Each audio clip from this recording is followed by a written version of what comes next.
we shall begin. Good evening, everyone. Thank you all so much for joining us. My name is Mehlaka Samdani. I am director of the Community Alliance for Peace and Justice, an advocacy group that works across Massachusetts and Connecticut to impact policy and public opinion on matters related to the Middle East and South Asia. We do this through congressional engagement, mass media campaigns, and policy analysis. On behalf of the Community Alliance, I'd like to welcome you all to our event today with Nadia Milleron, who is running for Congress in Massachusetts' 1st District. Our event is part of the Connecting with the Candidate series, in which we will provide opportunities for voters to meet with presidential and congressional candidates, learn more about their policy positions, and make informed decisions in the upcoming elections. Tonight, we are delighted to host Nadia Milleron, who, as I've said, is running as an independent against Congressman Richie Neal in Massachusetts' 1st District. Nadia is a lawyer and activist who has lived in Sheffield, Massachusetts with her family for the past 25 years. After her daughter's tragic death on a Boeing 737 MAX in 2019, Nadia was at the forefront advocating for the National Bipartisan Aircraft Certification, Safety, and Accountability Act, passed unanimously by Congress in December 2020. Since then, she has continued to challenge corporate influence and power on Capitol Hill.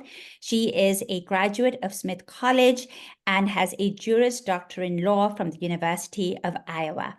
Nadia, thank you so much for joining us today. Thank you very, very much for having me. I am very grateful to be here. Absolutely. And before we begin, Nadia, I'm just going to quickly share the format of our discussion with our audience. Roxanne Bruno, CAPJ's board member, and I will serve as co-moderators for this event. For the first half an hour, we will ask Nadia a series of questions, after which we will open it up for audience Q&A. Please submit your questions in the Q&A function, and we'll try and get to as many as possible. So, Nadia, let's begin. You are a lawyer. You call yourself a farmer as well. What compelled you to run for Congress? So I have actually farmed in Sheffield. We do have a 180-acre farm here. So we produce hay and corn. And in the past, we have produced livestock. We sold chickens. So I'm actually a bona fide farmer. I was an apathetic voter. I was not involved in politics. My uncle is Ralph Nader. He urged me many times to step up, to run for Congress, to run for office. And I declined because I thought that it was kind of a slimy endeavor with people that were not honorable, too many people that were not honorable, and I didn't want to be part of it. And then in March 10th of 2019, my daughter died on a Boeing aircraft that was new, and it was produced in a defective manner, produced and designed in a defective manner, and it dove itself into the ground in Ethiopia. And it was the second plane to do that. And even right after the crash, I didn't really understand what had happened. I didn't understand why had that happened. And I didn't want to talk to the press or do anything public at all. Until April, the next month, when it seemed that the US government, under the direction of Trump, was going to put the plane back in the air in service without fixing some of the essential problems that caused the crash. And that got myself and my husband and the rest of our family off of the couch. We could no longer remain private. We felt the responsibility and were compelled to go to Washington. We helped write that act that you mentioned. We went to the FAA, to the NTSB, to every office in Congress that has to do with transportation.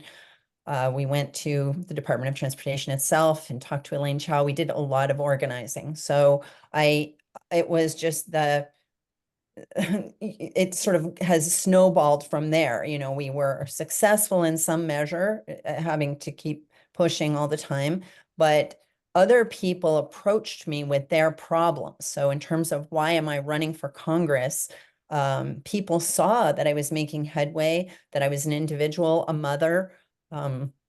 This is a mother's fight. So I I got calls from mothers, mothers whose kids died in this horrible kind of truck accident that could be easily prevented if the truckers just modified their truck to a certain degree. Mothers whose children have died from fentanyl poisoning. That fentanyl comes into their homes through UPS and Federal Express. This is something that the US government can definitely do something about. So lots of other issues too. So I want to now pass on the way that I approached the aviation safety issue to other issues and defend people in my district. I also asked Richard Neal for help. We asked Richard Neal for help, and he didn't help us. He voted for the act because it passed unanimously, but he didn't help us at all. So Elizabeth Warren, Ed Markey, Jim McGovern, and Stephen Lynch. Stephen Lynch has a district out by Logan Airport. They all actively helped us, but our own congressman was AWOL. Well, thank you so much for sharing that, and thank you for sharing your story, Nadia. We'll also get to the part where you sort of challenge Boeing and the aviation industry a little bit later in the event. But in terms of, you raised some issues that got you more involved in this process. What are the three most pressing issues, specifically, which are very pertinent to Congressional District 1, to CD1, that you hope to tackle? And why do you feel that it was important for you to run as an independent to address them effectively? So I'm going to take the second part first. I want to run as an independent because I don't want to be controlled by the agenda of the parties. So I feel that the parties are too much influenced by corporate power. In particular, Richard Neal has the most corporate funding of any member in the House of Representatives, which is astounding for a pretty liberal district in Massachusetts. So I want to tackle issues which he is leaving to the side. So greedflation, which is also influenced by shrinkflation. So those terms refer to the fact that the companies are raising food prices and raising other prices without real justification. We've solved supply chain issues and the prices continue to go up. Cereal costs cold cereal has gone up 3 times. I'm collecting signatures for my campaign in front of grocery stores. I see the literal pain on the faces of parents that feel they need to be a good parent. They need to be able to buy these things. And, their income has not gone up. The same, anybody's income has not gone up. Nobody's income has gone up, but the prices, the costs have gone up. So people are really being squeezed. And yes, that's a national issue, but I'm seeing it on the ground here in our district. I'm seeing the suffering that so we have to confront that situation. There are bills in the House to address this. Also, Bernie Sanders in the Senate is addressing it. So, but our representative is not part of that structure. So a second issue would be doctors. We have a shortage of medical doctors in our district. That is really a particular problem in our district. So the federal government can definitely do things to incentivize doctors to come into our district, and primary care in particular can forgive loans, can give other incentives. So people who live here their diseases are being neglected because they can't get medical appointments. It's like months out. And so then the disease, whatever's bothering them, gets much worse. People who move here cannot get a doctor at all. They have to go back to New York or wherever they came from if that's even possible for them. So really, it's quite a crisis issue. And then, you said 3, but I would say like housing and manufacturing, or housing and jobs, are both equally important issues. We don't have enough affordable housing in our district. And also we have lost thousands of manufacturing jobs to the policies that Richard Neal has supported in terms of trade agreements. So we need to produce things in our country. We have during COVID, we had essential items that we weren't producing here, particularly pharmaceuticals, masks, essential medical items. Those can all be produced here. Being produced in other countries without good oversight as to quality is hurting patients, and when they use generic pharmaceuticals, and it's a market that we can take advantage of in Western Massachusetts. And so those are really top of mind issues for our district. And how do you plan to reverse those? How do you plan to tackle them? Yeah, so I kind of mentioned about greedflation, signing on to legislation that already exists, that, the efforts that people are already making that Richard Neal isn't supporting. In terms of doctors, I think I mentioned that, the federal government can help people with their loans and give other incentives for medical doctors to come into our district. In terms of housing, there's a lot of creative solutions that are already on the ground that need to be supportive, cooperative housing mechanisms, all kinds of really good solutions that are just currently not being supported. And in terms of manufacturing, it's a trade situation. So we need to, I support supporting American manufacturing and putting tariffs in place so that people have incentives, financial incentives to build manufacturing here and particularly in our district to replace the manufacturing that has already disappeared due to these agreements.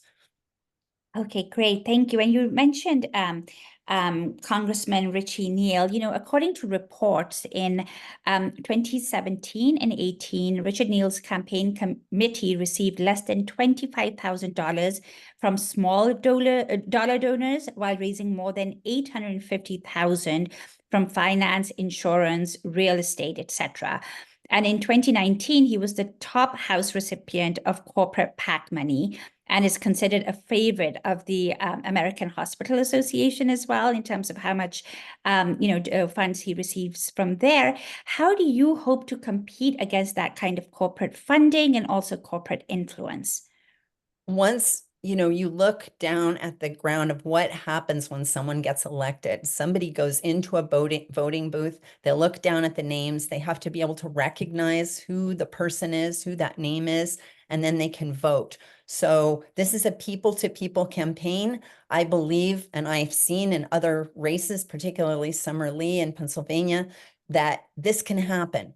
And we can actually elect someone with a smaller amount of money. If you look at the money that I have over $30,000 in smaller donations from our district. So there you go. I've already beat Neal in that sense in terms of having financial support directly from our people. So I know that I have to raise $2 per person per voter in the district in order to communicate with them. Richie Neal has over $3.4 million, but I believe that I am on a pathway to raise over $1 million, which is what I need to communicate. And I have a great campaign manager who has a lot of experience. I'm absolutely blessed to have this person. I can't believe that he came my way, but there's a lot of things happening in this campaign that I'm just amazed at. So I think that it's not going to be easy, but it will depend on the people who are listening to me right now, talking to other people about the campaign. And that's basically how it will happen. It will happen by word of mouth. Absolutely. And you were out and about in the district today as well. Can you say a little bit about where you were and who you were meeting? Sure. I went to Ludlow. My son is doing a series of 5 concerts today. Mhm. Today he's doing a series of 5 concerts at the beginning of June to support the campaign. And you guys will maybe be able to share some of that information with people. So what I was doing is getting signatures from voters and also to get on the ballot, which I need 500 more signatures to get on the ballot. And I was also giving them an invitation to a concert. So it was fun. I was talking to people in an ice cream line and talking to people who were just out and about with their dogs and Sure. It was a beautiful day to be out and about today. yes. Excellent. So I'm now going to bring in my co-moderator, Roxanne Bruno, to ask you the next series of questions. Thank you. Hi, Roxanne. Hi, Nadia. Nadia, you shared with us that 5 years ago you lost your daughter, Samya, to a tragic plane crash in a faulty Boeing 747. And after 1 month of grieving, you amazingly walked out of your grief and took on the U.S. airline industry to hold them accountable for what they're doing, which is just That is absolutely amazing to me. And I thank you for that. Thank you for everything that you did. But we're wondering if you could tell us what that process was like taking on corporations. So you took on a huge industry, and you went up against corporate interests. And how was that process? And what were the challenges that you faced in taking that on? Because I think you may take on similar challenges if elected for CD1.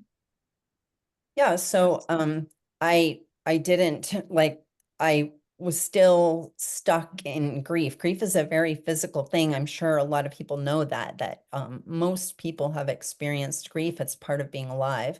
But yeah, it was just the feeling that I don't want other families to experience this in a third crash. Like what would I want someone to have done if they weren't Indonesian, if they spoke English, if they had access to the center of power and the people that caused their crash in Indonesia? What would I have wished for them to do to prevent this crash from happening with my daughter on it? Well, I better do that, right? Because then there could be a third crash. So that was what propelled us to go, and we definitely struggle because grief is physical, so you have trouble functioning. So but we just kind of plowed forward. So I ended up wandering around the halls of Congress trying to, making sure that I went to every office and explained my story. And I did it in kind of a fumbling way, but it was a real way. Like I was crying and, guards was saying, like, what's going on with you? Are you okay? Where are you supposed to go? You don't remember anything when you're in grief. You just aren't very functional. But it was an honest reality that we were in. And when people looked at us, they knew they could be us. Like they knew they could lose their people on a plane. And so what we saw was that the majority of humans that we talked to were with us. And in fact, nobody ended up voting against the bill. When we were in hearings, looking at, the legislators that are in front of us. So you have the hearing table, right? And then you're looking forward and you see the legislator, and the door where they're coming out of is behind that. Well, we saw the Boeing lobbyists coming out with the legislators, right? So we didn't have that access. So you're talking about challenges. Boeing has money and they have time, they have staff, and they have total access to these people. So I just want to give you that vision of like our legislators that we elected coming out with their funders. And Richard Neal is being funded, he gets a lot of funding from Boeing, surprisingly, right? Because Boeing isn't in our district. So it's kind of surprising. But, he gets funding from other entities too, where he pushes. So he has, for example, not gone back on the Trump 2017 tax cuts for the very, very rich, right? That totally undermines our government and our ability to function economically, but he hasn't done anything about it. So he says that he's, for Biden and everything, but a lot of the things that he's done are really for very wealthy Americans and corporations. And even when Biden tried to fund the IRS, at the time, Richard Neal was head of the Ways and Means Committee, and he dragged his feet. Then we got like 300 voters in his district to write a petition and say, we want a town hall meeting. We want to meet with you about funding the IRS to get money, which is outstanding, money that these companies are supposed to pay. They just go after the little guy because they don't have the big money to have the lawyers to go after the big defaulters, the big companies. And so, but he wouldn't pay any attention to us. He never had a town meeting with us. He hasn't had a town meeting since 2017. So I think there needs to be a job description written for this job of legislator, of representative. And I think we need to hold our representatives accountable. Where does Richard Neal spend most of his time on Capitol Hill? Not in his Capitol Hill office, but in the other office where he's allowed to do fundraising. So that's really a problem because we need legislators that are going to actually do the job of legislating, like hold people, have hearings, have investigations, write legislation, right? Isn't that the point of being a legislator? And finally, like, Congress is in charge of funding our government. So how are those funds allocated? Anyway, And I hope so that answers your in question. your, the question, just to circle back to it a tiny bit, so in your experience and what you were able to accomplish without having any access to the special behind the scenes with the legislators, if you were to join Congress, I can only imagine what you would be able to get done. So Well, yeah, you learned a lot. I did, and for the campaign, we're trying to get it activated, but we're going to have an app, and it's going to be a two-way communications. So people can write to me. They can have direct access to me for free all the time. It's not like a text that you have to pay for a text. You can use the technology to have free flow of information, communication, and accountability with the legislator. I don't know if That's amazing. Richard Neal hides a lot. He hides himself. So that actually ties into the next question. So you've been a very vocal proponent of Palestinian rights, and Richard Neal has not, despite repeated attempts by pro-Palestinian activists to even have a conversation with him on the issue. And so, how do you think your pro-Palestinian stance will resonate in your district? How do the people feel? So I have to say that I don't know how the people feel, just because I have only talked with a very small fraction of them. All I can speak to is what my experience has been so far. So what I see out there in front of the grocery store is that people are very overwhelmed. So they resonate with the idea, that people I've talked with so far resonate with the idea that we need to keep our tax dollars here to address their suffering. So they are really struggling. If they're struggling with medical bills, they're struggling without doctor care, and they are so stressed. People are so stressed. They don't really have the bandwidth to think about, so far, the people I've talked to think about like international things. But they do resonate very strongly with, we need to keep our tax dollars here. We need to be accountable for our tax dollars. I have had people say to me, I can't look, I can't look at the destruction, the death, and everything. And the people that are saying that, because of their stress in their life, they can't handle anything more negative than they're already experiencing, because they're having trouble functioning. So, and I can have compassion for that. So I think that, that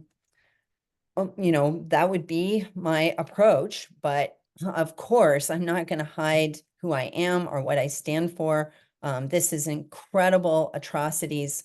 It looks like there will be a feature article about my experience being incarcerated in Washington, D.C. Like, how was it? How did the Secret Service treat us? The violence that they used on us, what happened, and sort of what was the result of that kind of action. So I'm not hiding anything about myself. It just doesn't, so far, it doesn't seem to be an exactly focus of what the people I've talked to so far are compelled by.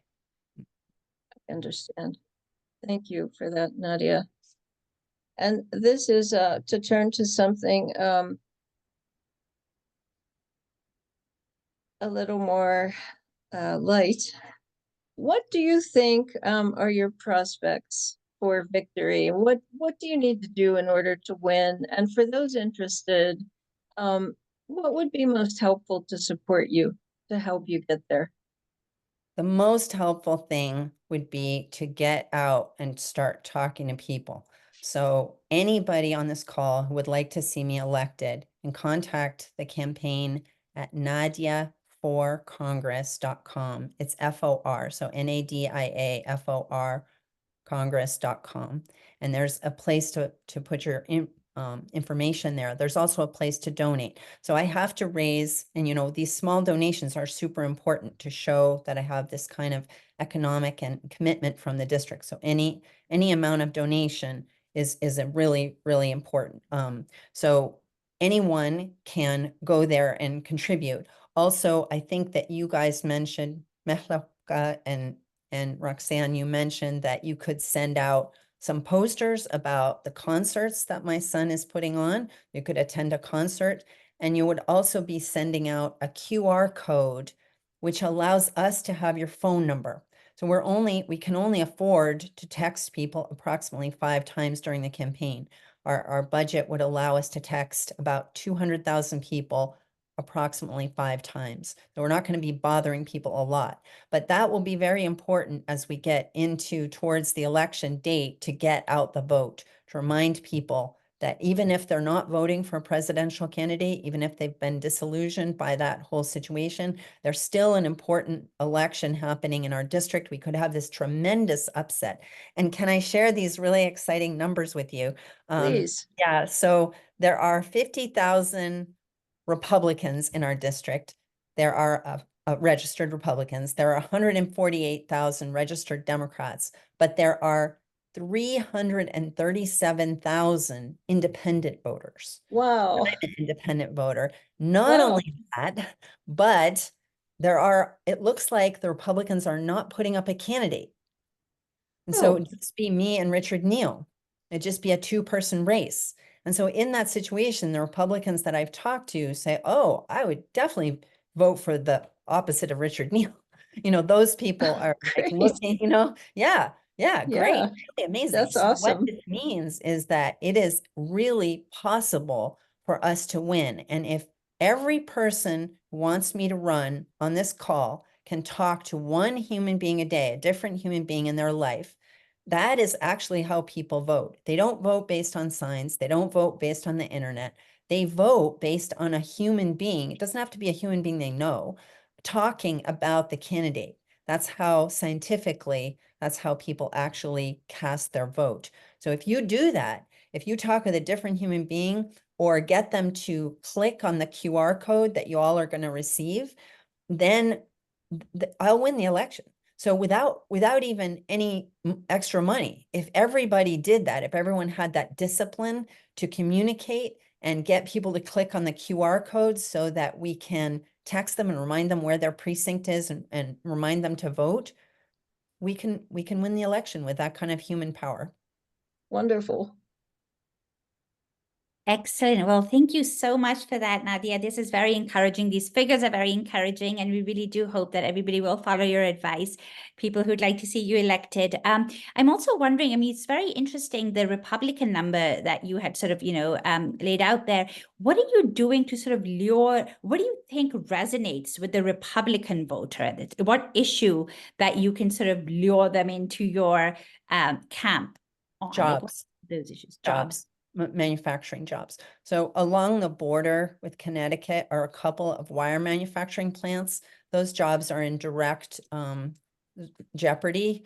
Those jobs could easily be sent to Asia as thousands of jobs from Springfield, Holyoke, and Pittsfield have been sent abroad by these agreements. So people who are voting for Trump definitely, what people have told me is they're voting for Trump for 2 reasons. Their kids are in the military and they don't want them to die in a war. And they believe that he will not send them to war. And the second reason is they want to hold on to their job.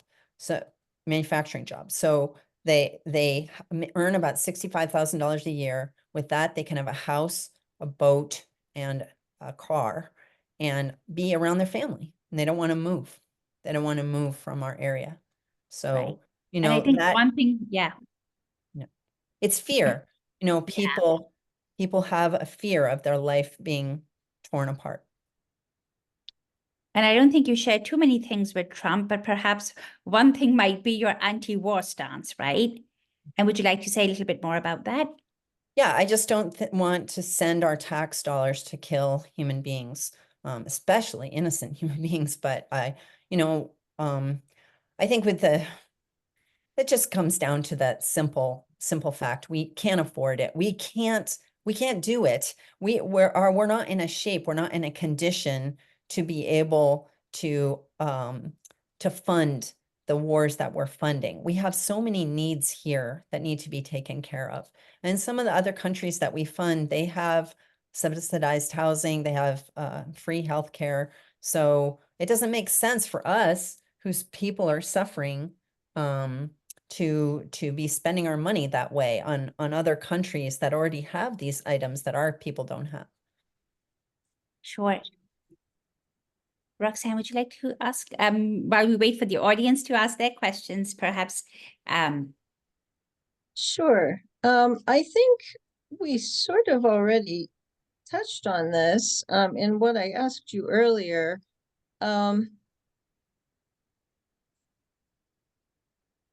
So I'm going to move to something else, sorry.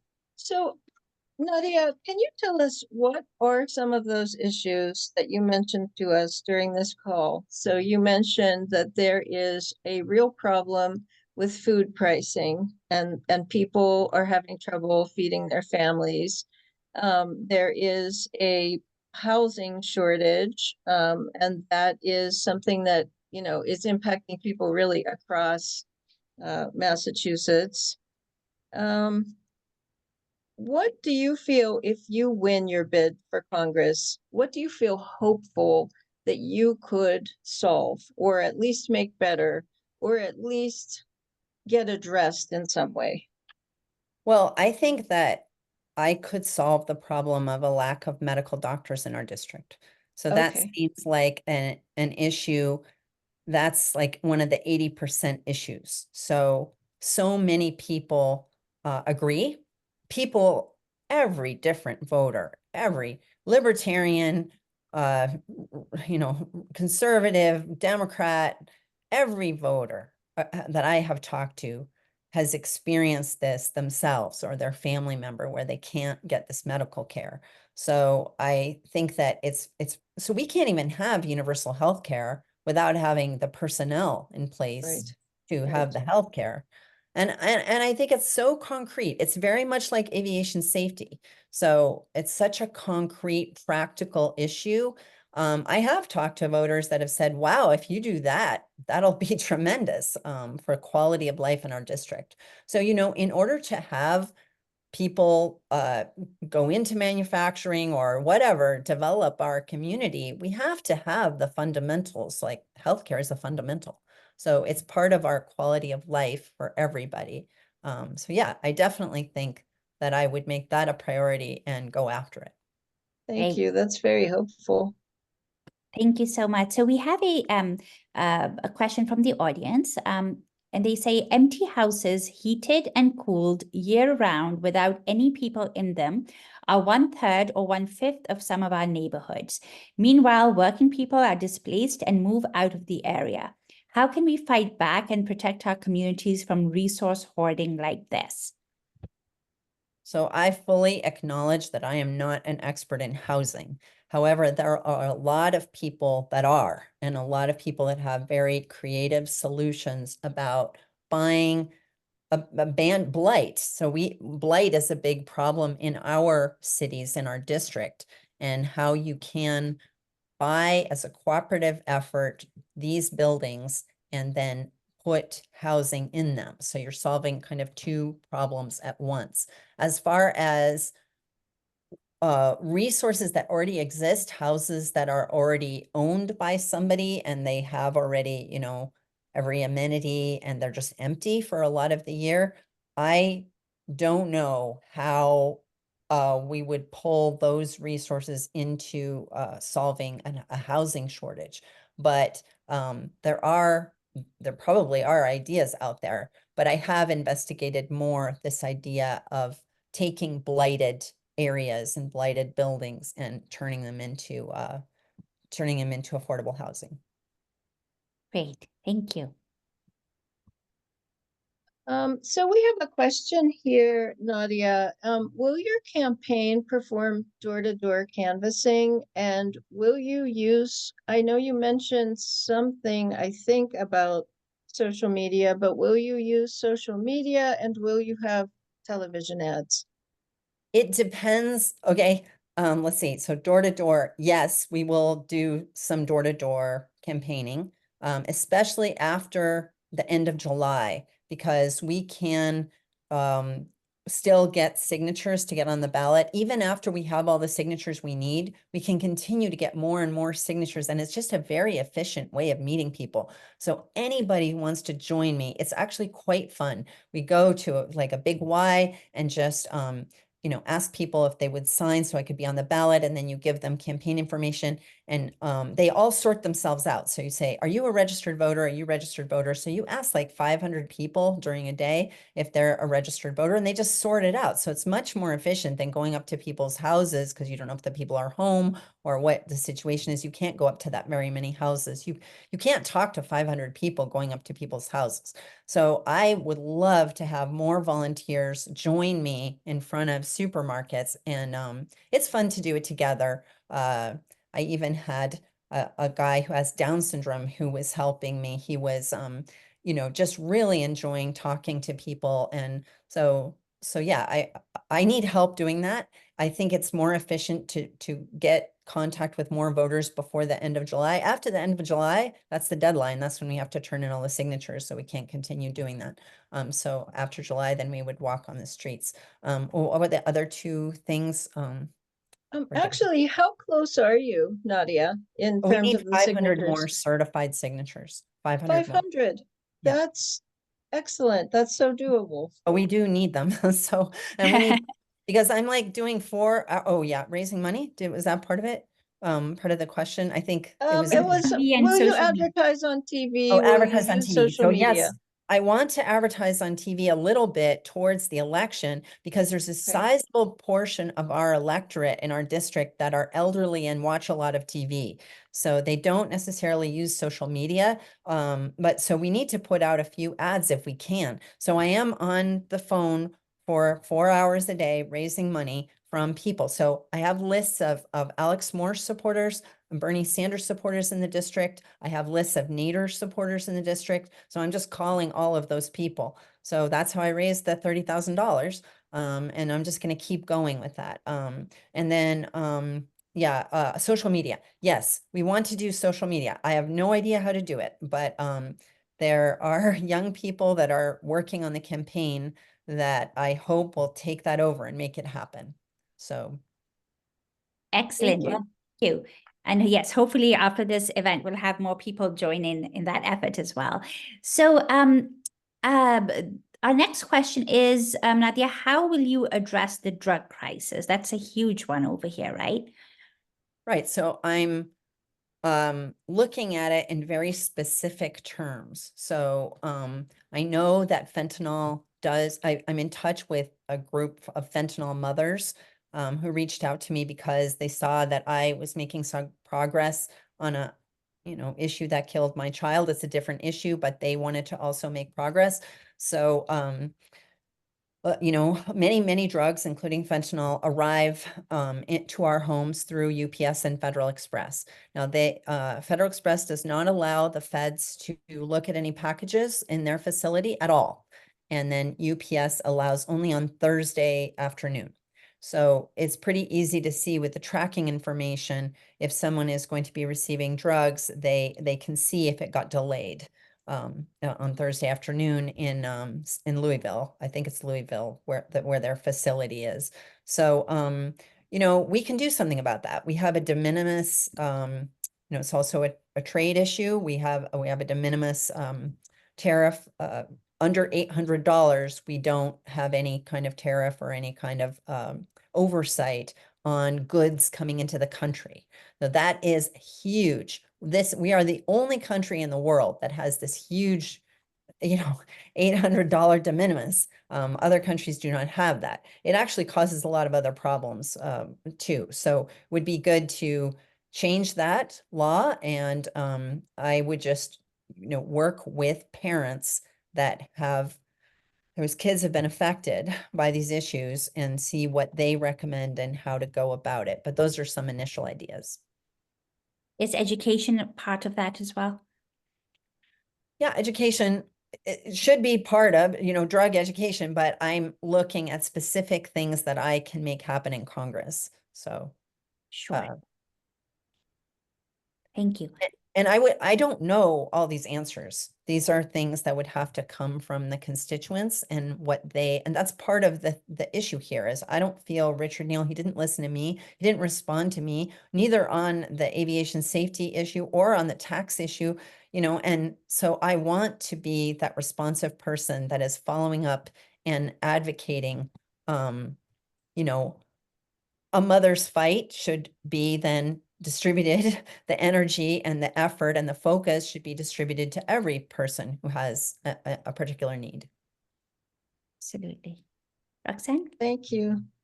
And Nadia, we have a question. It's a large question.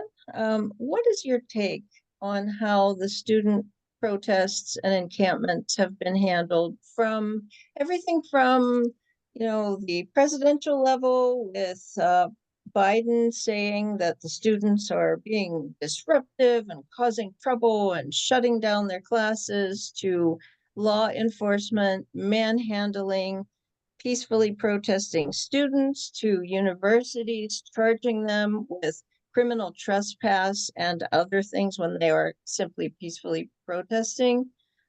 What's your take on that? So I'm close to students at UC Berkeley. I'm from Berkeley, California. I'm close to students that are involved in that encampment. I went and participated in the encampment at UMass Amherst. I supported students at Williams College when they needed to find a criminal lawyer as they were, thinking about how they were going to occupy the building. I totally support these students. They have a conscience. Like I do look at the pictures of children dying, children maimed, women. I do look at all of that. So I understand that there are a lot of people that don't have the bandwidth to do that, where it's just overwhelming for them and they can't function in their daily life if they look at that. I am compelled to witness this horror, and I think that the problem is not the students. The problem is how they've been characterized. And there is, the universities are so intertwined with war, with killing, with funding, with making money off of munitions. I think that one thing that has happened recently is this has been exposed. So I just went to UMass Amherst with my son and we listened to Max Blumenthal talk about what the reality is that's coming out. What are all these connections? The person at Columbia University who was consulting with the NYPD. I mean, people who have relatives in high places in Israel, people who the fact that organizations in Israel hired kids in the United States and Canada Yes. to call bomb threats in to synagogues. I remember hearing about those bomb threats over and over to create fear in their own people and to manipulate them to support. I mean, it's all coming out. All of these horrible connections. The students are putting themselves on the line. I salute them. I mean, I think that the way that they've been characterized as, and I expect this to happen in my campaign, people probably characterize me as a hater, no, I love kids. I want life. I want there to be everyone in the land, whatever you want to call it, Israel, Palestine, in our land, everyone should have equal rights. Everybody should have equal access to healthcare and the basic necessities of life. Nobody should be like the people I see coming out of the grocery store, so super, super stressed and not having adequate support to raise young families. I am not at all a hater. I'm a lover. And that is also what the students are. They are lovers of humanity and of life, and they have a conscience and they're standing up for what is right. And we will see that the community, the society, the world will see that, in 50 years. It was just so ironic that Columbia arrested all the people in Vietnam, and on the same date, the same day of the week, they celebrated, the courage of all those students in the Vietnam era. And then they arrested their own students standing up for exactly the same reasons so many years later, and they justified their horrible treatment of those students. And Adnan and I, we were thrown to the ground by the Secret Service. The woman was putting the zip tie on me. I said, I'm not resisting you. You don't have to be so mean to me.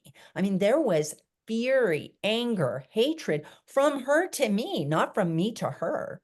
Nadia, do you mind saying, just for anyone who may not know, why did that happen to you? What precipitated that?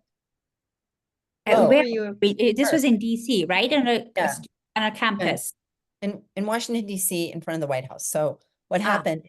Yeah, Washington, D.C. So on October 16th of 2023 was my son's birthday, my youngest son. And I had just been, that was a Monday, and I had just been to a protest, which was mostly Arab Americans. We were 10,000 people. 10,000 people. So when it came, I had to leave early. I had to go pick up someone at the airport, and I was waiting in the garage for 20 minutes. That's how long 10,000 people takes to cross. There was zero press coverage of that. Zero. Okay. So I was just kind of like, what? How could that be? And I was looking around for other protests. So, well, I'm Arab American, but I heard of a protest with If Not Now, which is a Jewish group. And it was on Monday, and it was my son's birthday. And I said, well, boys, do you want to go to it? We were in DC to celebrate their 2 birthdays. They have the birthdays just 2 days apart. And so we went to the protest together.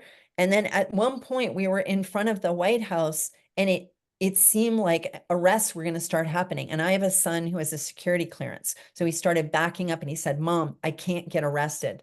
And I said, well, what should we do? It's your birthday. And he said, this is the best present you could give me. So we moved in to do the action. The action was to block the door of the White House so people couldn't go in or out, because that would call attention to Biden and to, the lack of function of their facility. So, and then there were diplomats and stuff that were stuck in the White House for some time because of that blocking of the doors. So, so Adnan and I moved in to do that, and they kind of said to us, oh, we think you're going to get a ticket. Well, we got attacked, we got thrown to the ground, we got zip tied, we got put in the vans, we got driven all around. We were held for 36 hours. It was just, we were overnight they held us in the drunk tank for a while, then they put us in cells. I mean, it was quite a 36 hours, but it was a good education for me. And quite a birthday for Adnan.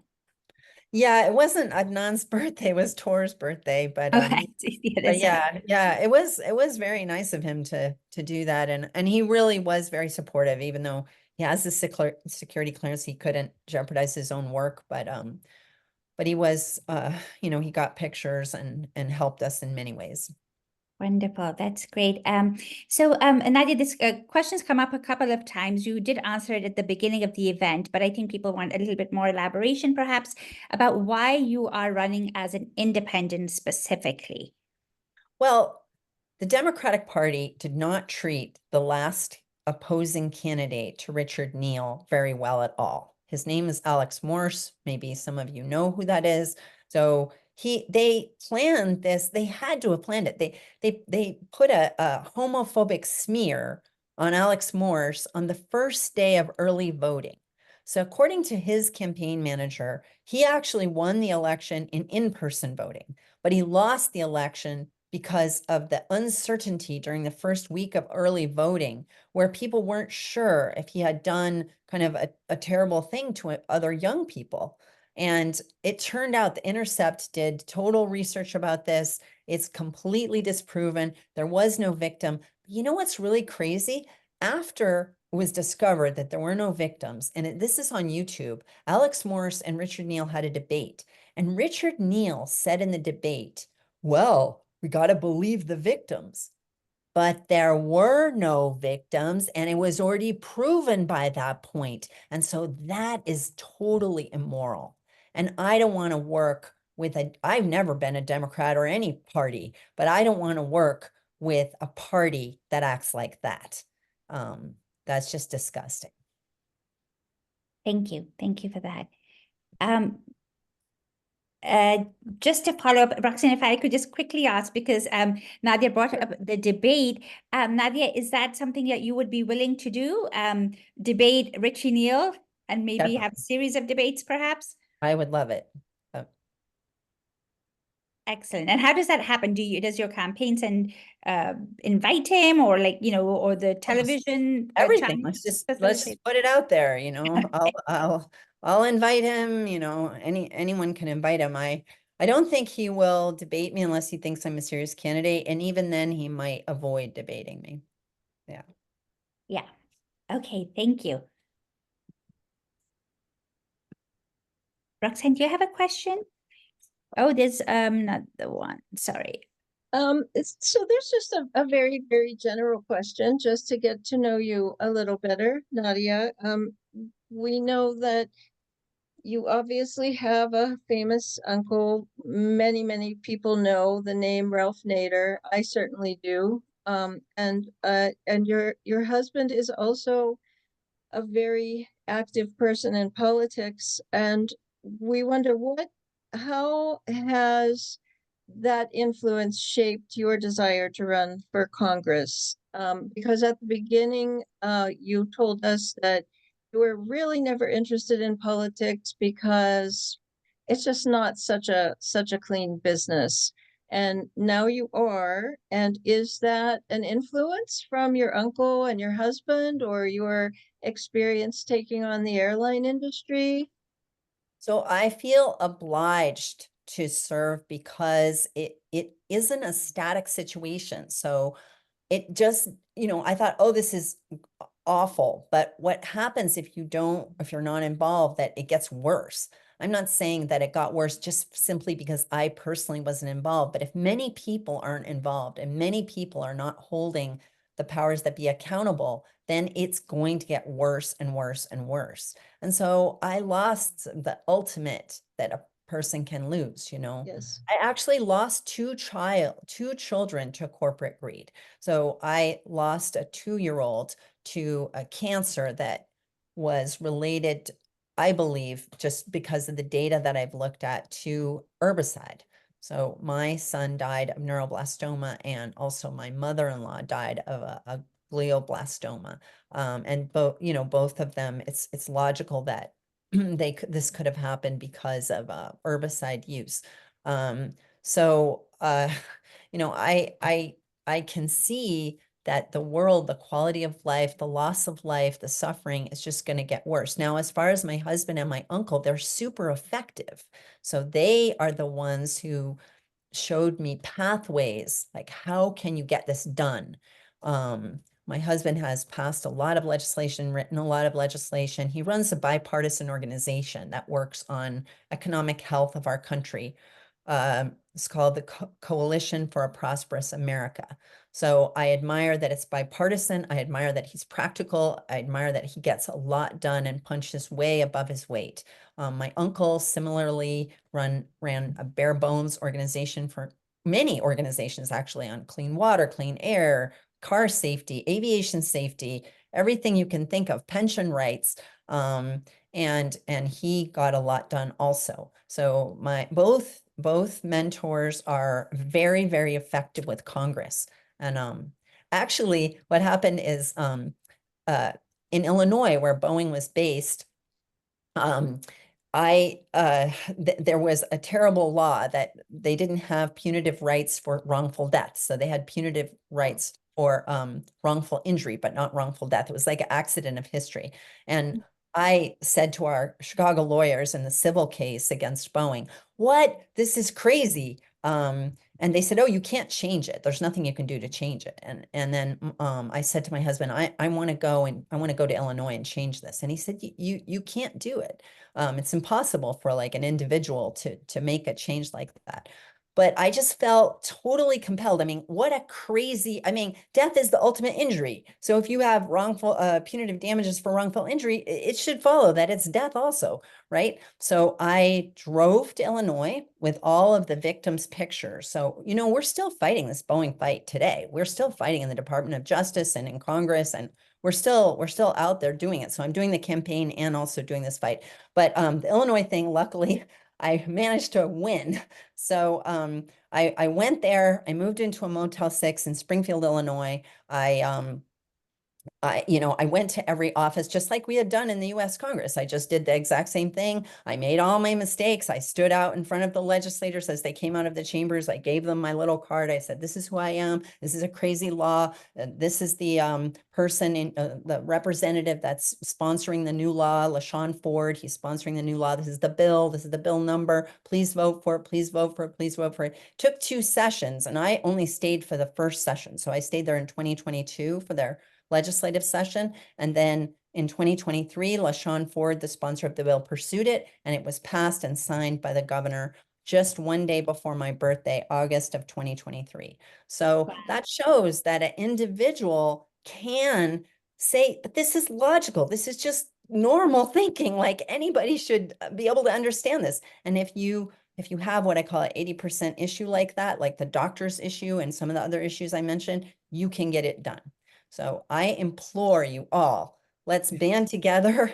Let's tell everybody about this campaign. Let's make a historic upset. And this is not my career, okay? I'm 60 years old. All I want to do is make a better template. I want to make a better template for going forward. There's going to be a new person, a young person who has a conscience, who's going to take this forward in the future. I don't know if I win this election, you know, how many terms I would run, but I can tell you I wouldn't run 17 terms like Richard Neal. I wouldn't be in there 34 years, right? Because I don't have that kind of time in my life. So anyway, thank you guys so much for this opportunity. Nadia, this was incredibly inspiring. I'm sure you've inspired so many people to join this campaign, volunteer for your campaign. And, you know, I hope people will visit your website, nadiaforcongress.com. Tomorrow, we'll send out a recording to everyone with the QR code. So if people are interested in donating, please do so, helping in getting ballot signatures for Nadia. The end of July is the deadline. Please do that. House parties, anything that you would like to do, please be in touch. You can be in touch with us as well, and we can connect you to Nadia, but you can do that directly through the NadiaForCongress.com website as well. Adnan Hassan also has a series of concerts coming up in support of his mom. We will absolutely send that tomorrow with the video recording as well.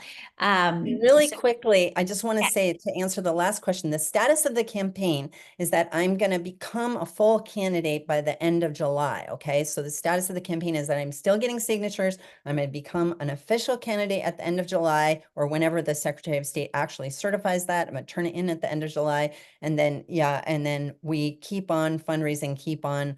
So I think that's what the person meant by the question. But, and the primary is in September, right, Nadia?